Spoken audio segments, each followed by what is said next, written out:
So Warangal ఎయిర్పోర్ట్కి సంబంధించిన updates మనం నిన్న మొన్నటి చూసినాం. అటు హైదరాబాద్లో శంషాబాద్ ఎయిర్పోర్ట్ ఉంది.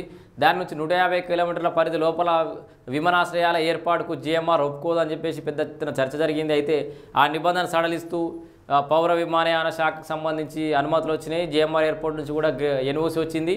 వరంగల్లో ఏర్పాటుకైతే ఇక అన్ని ముమ్మర ఏర్పాట్లు అయితే జరుగుతున్నాయి. భూసేకరణ జరుగుతుంది. అదొక అంశం. అయితే ఇప్పుడు కొత్తగూడెంలోనూ ఎయిర్పోర్ట్ అని ఒక వార్త వినబడుతుంది. ఇక రాష్ట్రంలో ఎక్కడ పడితే అక్కడ ఎయిర్పోర్ట్ రాబోతున్నాయా అని చెప్పేసి అయితే ఒక చర్చ జరుగుతోంది.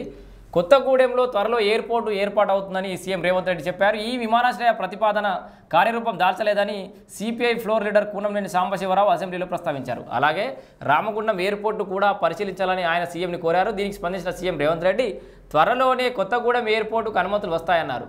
దీనిపై ఇప్పటికే కేంద్రానికి నివేదిక ఇచ్చామని, కొత్తగూడెం ఎయిర్పోర్టుకు ఆల్రెడీ నివేదిక కూడా పోయిందట. కొత్తగూడెంతో పాటు ఆదిలాబాద్, రామగుండం, నిజామాబాద్ జిల్లాలో ఎయిర్పోర్టులో ఏర్పాటుకు నివేదికలు అయితే ఇచ్చారు. దాంట్లో ఏది నివేదిక ఓకే అవుతుందో చెప్పలేము. అంటే ప్రభుత్వం తరఫున రిక్వెస్ట్ అయితే పెట్టిరు. ఏంది కొత్తగూడెంకి ఆదిలాబాదు, రామగుండం, నిజామాబాద్ జిల్లాలలో ఇవన్నీ జిల్లాల్లో కూడా ఏర్పాటు చేయాలని చెప్పేసి ప్రభుత్వం తరఫున నివేదికలు అయితే పోయి